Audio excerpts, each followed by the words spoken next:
நிச்சயதார்த்தம் முடிஞ்சிருச்சு. முகூர்த்த நாளை நீ கேட்கவே இல்லையே. எனக்கு தெரியுமா, நீ குற்றவாளின்னு தீர்ப்பு கொடுக்கிற அன்னைக்கு தான், அதாவது ஜட்ஜ்மெண்ட் டே, நான் உன்கிட்ட இருந்து விடுதலையாகி என் டார்லிங் ராதா கழுத்துல தாலி கட்ட போறேன்.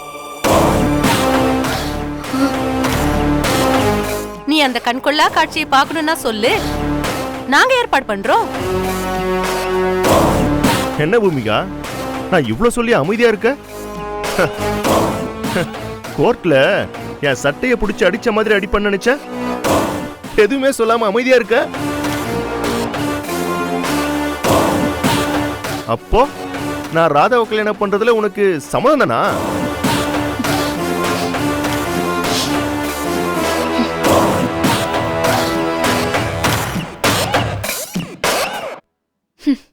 அட ஏன் மச்சான், உங்க நிலைமை தெரியாம இப்படி காமெடி பண்றீங்க? ஏய் என்னடி, நான் இவ்ளோ பேசுனது உனக்கு காமெடியா தெரியுதா? ஏய் என்னைய எங்க அம்மா பார்த்தா உனக்கு காமெடி பீஸ் மாதிரி தெரியுதா? வேற என்ன மச்சான் நினைக்கிறது? உங்களை நினைச்சா எனக்கு கோவமே வர மாட்டேங்குது. சிரிப்பா தான் வருது. இந்த உலகத்திலேயே நம்பர் 1 துரதிர்ஷ்டசாலி நீங்க தான்.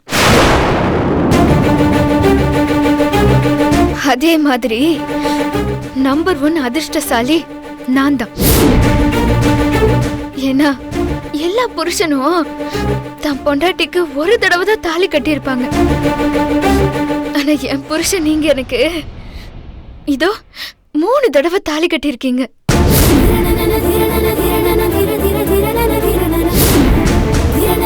எந்த பொண்ணுக்கு கிடைக்கும் இந்த பாக்கியம்? என்ன மச்சான், எப்போ 3 தடவை தாலி கட்டணும்னு மறந்துட்டீங்களா?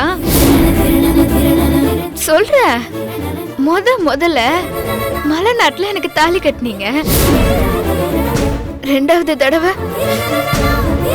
அர்ச்சனா அக்கா முன்னிலையில எனக்கு தாலி கட்டினீங்க.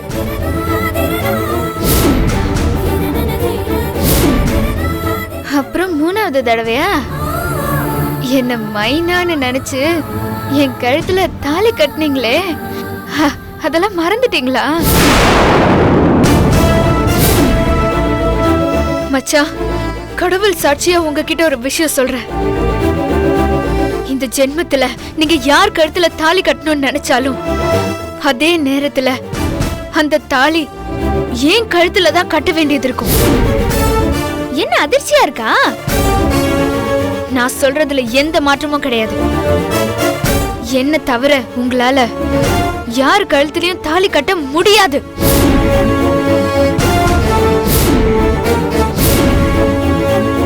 போகாத ஊருக்கு வழி சொல்றதும் நடக்காத கல்யாணத்துக்கு மெனக்கெடுறதையும் விட்டுட்டு நம்ம குழந்தைக்கு நல்ல அப்பாவா இருக்க முயற்சி பண்ணுங்க.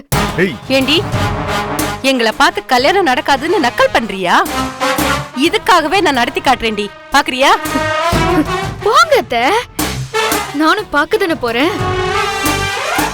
இந்த சவால்ல யாரு ஜெயிக்க போறான்னு பாப்போம். ஏய் பூமிகா, உன்னை எனக்கு பிடிக்கவே பிடிக்காது. எனக்கு பிடிக்காத பொண்டாட்டி நீ. உன்னை அந்த அர்ச்சனா எனக்கு வலுக்கட்டாயமா தாலி கட்ட வச்சுட்டான். உன்னை அறுத்து விட்டுட்டு அந்த அர்ச்சனா முன்னாடியே இன்னொருத்திக்கு நான் தாலி கட்டியே தீருவேன். அது வரைக்கும் நான் ஓய மாட்டேன்டி. இத பாரு, இதுதான் என் லட்சியம், இது சத்தியம். மச்சான், நான் சொல்றதையும் நல்லா கேட்டுக்கோங்க. எனக்கு பிடிச்ச மச்சான் நீங்க. உங்களை ஆசையா ரொம்ப விரும்பி நான் கல்யாணம் பண்ணிக்கிட்டேன். எந்த சூழ்நிலையிலயும் நீங்க என்ன அறுத்து விட்டுட்டு இன்னொருத்திக்கு தாலி கட்டவே முடியாது. நீங்க வாழ்ந்தாலும் என் புருஷனாதான் வாழ்வீங்க, செத்தாலும் என் புருஷனாதான் சாவீங்க. கனவுல கூட நீங்க வேற ஒருத்தி கழுத்துல தாலி கட்டவே முடியாது. ஏன் கூடவே வாழ்ந்து ஏன் கூடவே சாக வேண்டியதுதான். இதுதான் என்னோட லட்சியம், இது சத்தியம். அதையும் பாத்துறலாண்டி. பாக்கதா போறீங்க மச்சான். மாமா,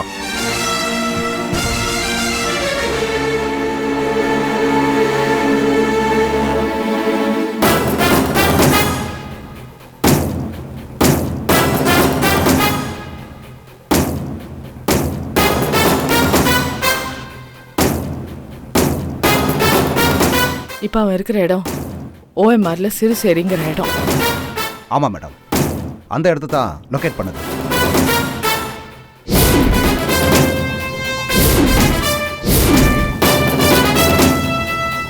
மேடம், சென்னையிலிருந்து 35வது கிலோமீட்டர் இருக்கா மேடம். அவ்வளோ தொலைவில் போயிட்டு இருக்கானா? சிட்டியை தாண்டி தான் போயிட்டு இருக்கான்.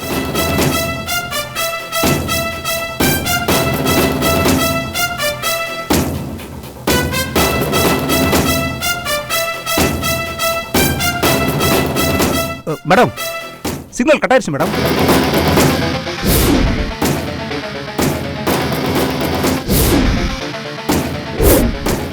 ஏன் கட் ஆயிடுச்சு? ஏதாவது ஜாம் ஆயிருக்கிற வாய்ப்பு இருக்கா? தெரியலைங்க மேடம், அப்படி எதுவும் ஆகிறதுக்கு வாய்ப்பு இல்லை மேடம். மறுபடியும் சிக்னல் கிடைச்சிடுமா? ட்ரை பண்ணுறேன் மேடம்.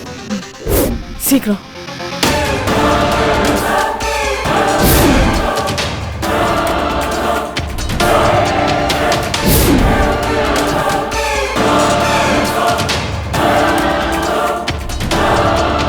மேடம், சிப்பு டீஆக்டிவேட் ஆயிடுச்சு மேடம். இனிமேல் சிக்னல் கிடைக்காது மேடம். அவன் உடம்புல தானே சிப்ப வச்சோம், எப்படி கட்டாச்சு? ஏதோ நடந்திருக்கு. ஆமாம் மேடம், சிப்பை ரிமூவ் பண்ணிட்டான்னு நினைக்கிறேன் மேடம். அடுத்த கட்ட நடவடிக்கை என்னன்னு உடனடியாக பார்க்கணும். ஏதாவது தகவல் கிடைச்சா உடனே சொல்லுங்க. Okay madam.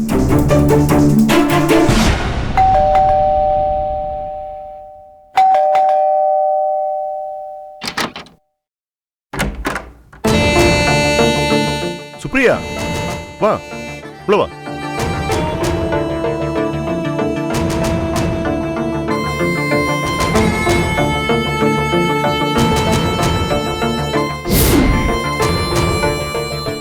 வா சுப்ரியா, நீ நேர்ல வந்து நிக்கிறத பார்த்து ஆச்சரியமா இருக்கு. ஏன்னா நீ, அர்ச்சனா, பூமிகா எல்லாரும் ஒரே குரூப் தானே. இப்போ திடீர்னு நீ மட்டும் வந்து நிக்கிறத பார்த்த உடனே எனக்கு ஆச்சரியமா போச்சு. ஏன் நிக்கிற? வா உட்காரு வா. இல்ல பரவாயில்ல மதன், முதல்ல நீங்க என்ன மன்னிக்கணும். என்ன சுப்ரியா, நீ எந்த தப்பு பண்ணலையே, உன்னை எதுக்கு நான் மன்னிக்கணும்? அது அன்னைக்கு உங்க குழந்தை காசு முழுங்கி அப்புறம் காப்பாத்தின இல்லையா? ஆமா. அன்னைக்கு உடனே நீங்க குழந்தைய தூக்கிட்டு போயிட்டீங்க. அன்னைக்கு எதுவும் பேச முடியாம போயிடுச்சு. அதான் உங்ககிட்ட மன்னிப்பு கேக்குறேன். இப்போ உங்ககிட்ட பேசணும்னு தோணுச்சு, அதான் வந்தேன். சரி சொல்லு, என்ன விஷயம்? அன்னைக்கு உங்க கூட இந்த வீட்ல ஒரு பொண்ணு இருந்துச்சு, அதுதான் நீங்க கல்யாணம் பண்ணிக்க போற பொண்ணா? எல்லாம் சங்கரி சொன்னா.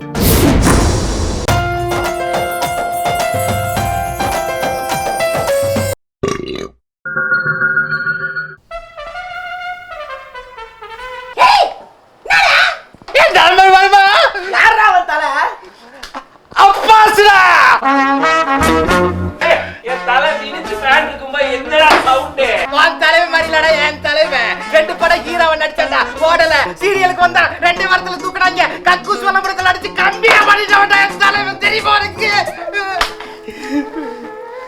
யாரு அவரு? எனக்கே அவரை பார்க்கணும் போல இருக்கு.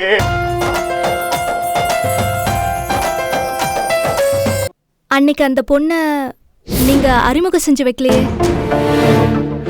சாரி சுப்ரியா, அன்னைக்கே உனக்கு ராதாவையும் ராதா உனக்கும் அறிமுகப்படுத்தி வச்சிருக்கணும். குழந்தை விஷயம் சீரியஸா இருந்ததுனால எனக்கு மனசு ஃபுல்லா அதுலயே இருந்தது. சாரி. அதான் இப்ப நீயே நேர்ல வந்துட்டியே. ஆக்சுவலா ராதா என்னோட சொந்த மாமா பொண்ணு தான். அதான் நீ பாத்தியே, பொண்ணு நல்லா இருக்கல? ஆ, பொண்ணு நல்லா அழகா இருக்கா. பொண்டாட்டின்னு சொல்லிக்க உங்களுக்கு பொருத்தமான பொண்ணு தான். சுப்ரியா, நீயே அழகான பொண்ணு, நீயே அந்த பொண்ணு அழகா இருக்கான்னு சொல்றது கேட்கும்போது மனசுக்கு ரொம்ப சந்தோஷமா இருக்கு. நான் அவளதான் கல்யாணம் பண்ணிக்க போறேன். சுப்ரியா, பூமிகா பத்தி கேள்விப்பட்டல? அவ இப்ப ஜெயில இருக்கா. கேள்விப்பட்டேன், பேப்பர்லயும் படிச்சேன். நான் என்ன பண்ண முடியும் சுப்ரியா? எனக்கு ஆரம்பத்துல இருந்தே பூமிகாவை பிடிக்கல. சக்தியை கல்யாணம் பண்ணணும்னு நினைச்சேன், முடியல. சரி, உன்னை கல்யாணம் பண்ணலாம்னு நினைச்சேன், அதுவும் முடியல. கடைசியா எங்க மாமா பொண்ணு ராதா தான் என்னை புரிஞ்சுக்கிட்டு என்னை கல்யாணம் பண்ண சம்மதம் சொன்னான். நானும் சம்மதிச்சிட்டேன். சரிதான், நீங்க சொல்றது சரிதான். பூமிகா மாதிரி ஒரு பொண்ணோட உங்களால எப்படி மதன் வாழ முடியும்? நீங்க எடுத்த முடிவு சரிதான் மதன். அப்புறம் மதன், உங்க மேரேஜ்க்கு என்ன கிஃப்ட் வேணும் சொல்லுங்க. சுப்ரியா, நீ இந்த மாதிரி கேக்குறதை என்னால நம்பவே முடியல. இந்த கிட்னி திருடுற விஷயத்துல நீ தானே என்ன பிடிச்சு கொடுத்த. இப்ப திடீர்னு வந்து என் கல்யாணத்துக்கு கிஃப்ட் கொடுக்குறேன்னு சொல்ற. நீ மனசு மாறிட்டேன்னு சொல்றத என்னால நம்பவே முடியல.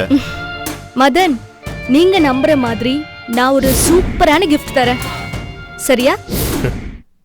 என்ன கிஃப்ட்? பூமிகாவோட விடுதலை தான் கிஃப்ட்.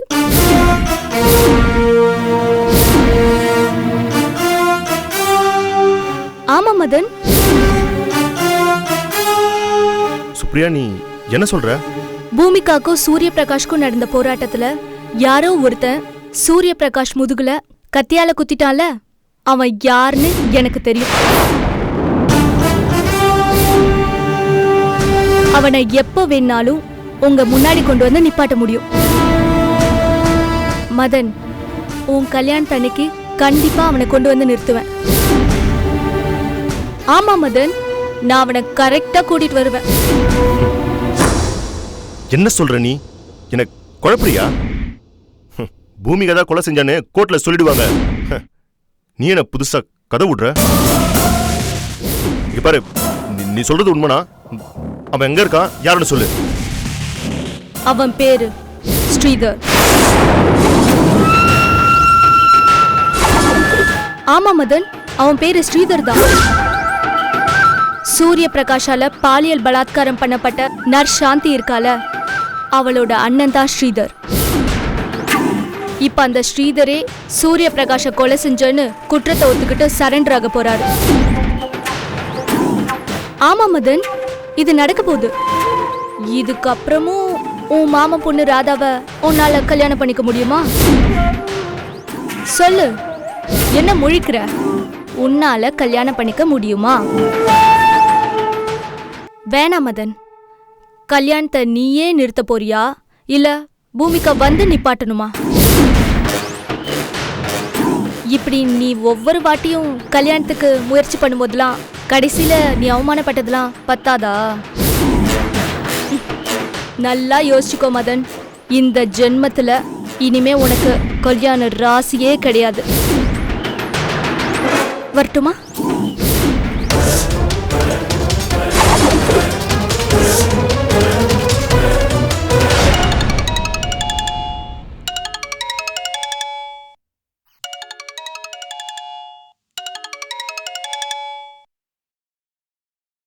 ஹலோ.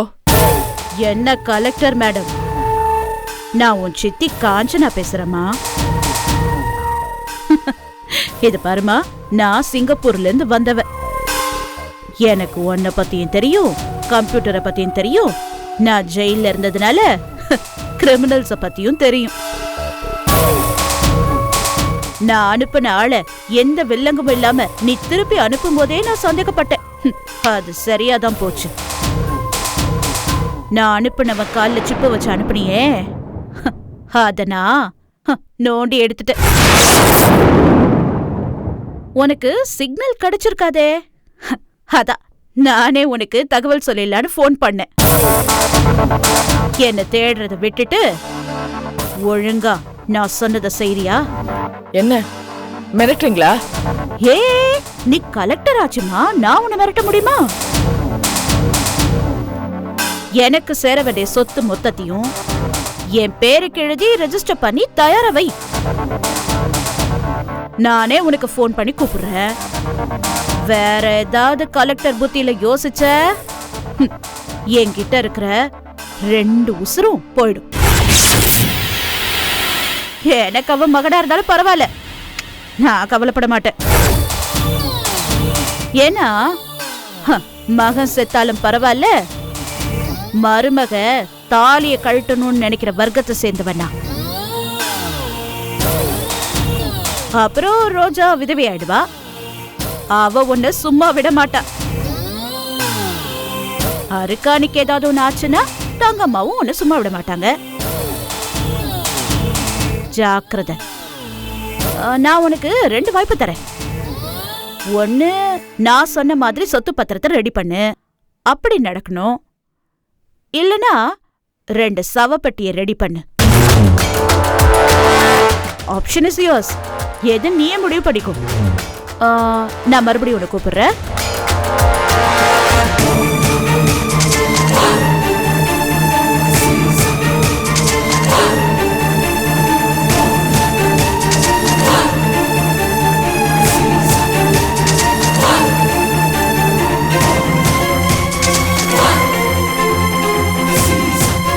வக்கீல் சார்,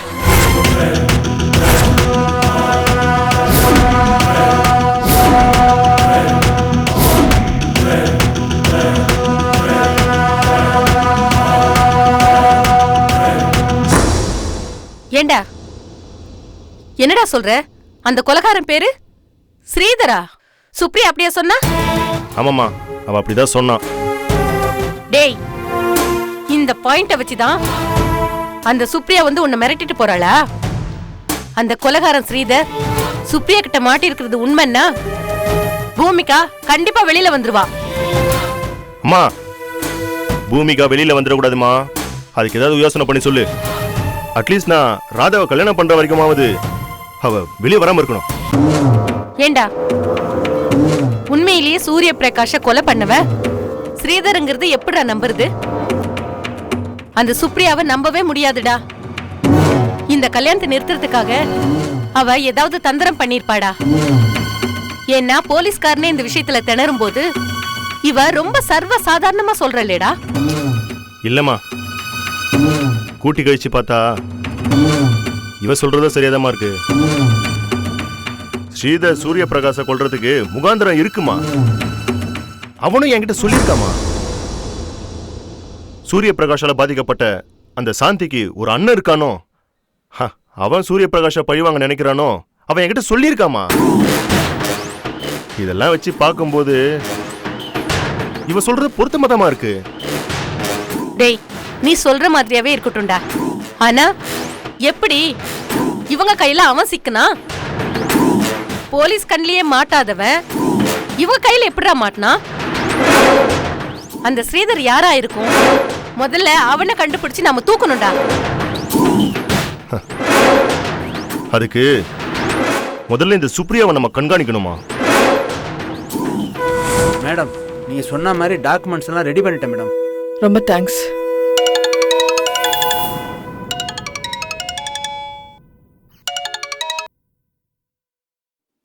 ஹலோ. சொத்தெல்லாம் என் பேருக்கு எழுதி டாக்குமெண்ட்லாம் பக்காவா ரெடி பண்ணிட்ட போல இருக்கு. ஆமா, ரெடி பண்ணிட்டேன். அவங்க 2 பேரையும் ஒப்படைச்சிட்டு அப்புறமா டாக்குமெண்ட் வாங்கிட்டு போங்க.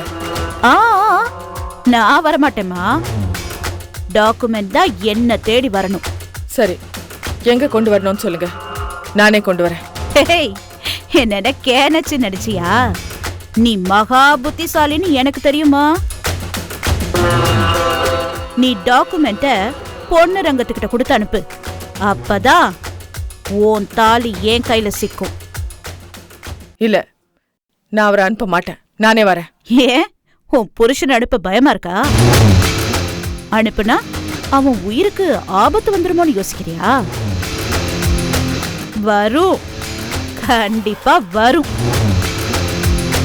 நீ ஏதாவது உள்குத்து வச்சிருந்தேன்னு வச்சுக்க, கண்டிப்பா அவனுக்கு ஆபத்து வரும். அதனால நான் சொல்ற மாதிரி செய். டாக்குமெண்ட் என் கைக்கு பக்காவா வந்ததுக்கு அப்புறம் இந்த உன் தம்பி முத்து, அருக்காணி, உன் புருஷன் பொண்ணு ரங்கம் 3 பேரும் உருப்படியா வந்து சேருவாங்க. இல்ல அவ்வளவுதான். சரி, எங்க அனுப்பி வைக்கணும்? நீ பொண்ணு ரங்கத்தை OMR ரோட்ல வந்துகிட்டே இருக்க சொல்லு.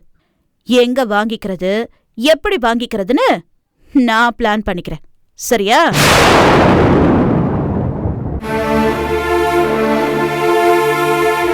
அம்மாடி, அவ என்னமா சொல்றா? டாக்குமெண்ட்ஸ் மாமா கிட்ட கொடுத்து அனுப்ப சொல்றா. சபாஷ் அர்ச்சனா, அந்த டாக்குமெண்ட் என்கிட்ட கொடு. அவளை அப்படியே லட்டு மாதிரி தூக்கிட்டு அருக்கானையும் முத்துவையும் மீட்டுட்டு வந்துடுறேன். அவளுக்கு என் கையில தான் முடிவு. மாமா, அவசரப்பட்டு அப்படி ஏடா கூடமா எதுவும் செஞ்சிடாதீங்க. காஞ்சனாமாவை எப்படி அடக்கணும்னு எனக்கு தெரியும். உங்களை அனுப்புறது கூட ஒரு காரணமா தான் அனுப்புறேன். நீங்க எதுவும் செய்ய வேண்டாம். டாக்குமெண்ட்ஸை கொடுத்துட்டு முத்துவும் அருக்காணியும் கூட்டிட்டு வாங்க. அது போதும். மத்தது எல்லாத்தையும் நான் பாத்துக்கிறேன். பொண்ணுறங்க அண்ணன், உங்களுக்கு என்ன ஆனாலும் பரவாயில்ல, என் புருஷனை பத்திரமா கூட்டிட்டு வந்துருங்க அண்ணன். நீ கவலைப்படாத தங்கச்சி, நான் மச்சானோட வர்றேன். அர்ச்சனா, அப்ப நான் வர்றேன் அர்ச்சனா, போயிட்டு வரேன்.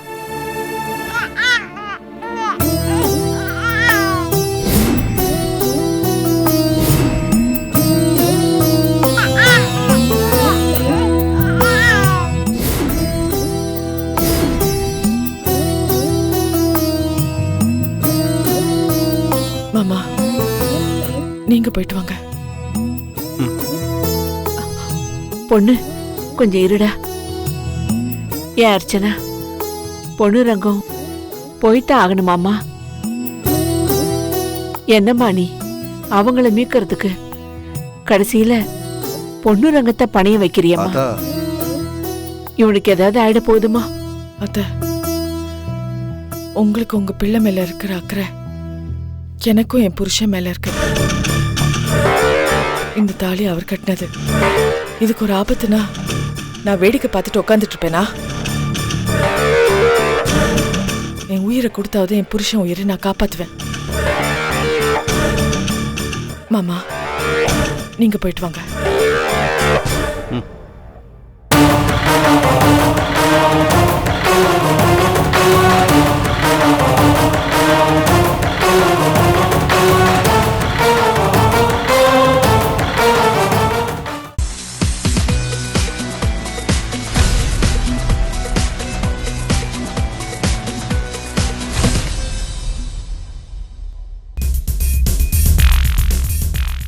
Hello everybody. You have supported me and been with me, appreciated my work, criticized my work on the in the big screen and in the small screen. So I now ask for the same, because I have opened a Facebook page where you can interact with me more. I can post new information to you about my day-to-day happenings, and you can also share your views about me. Be in contact.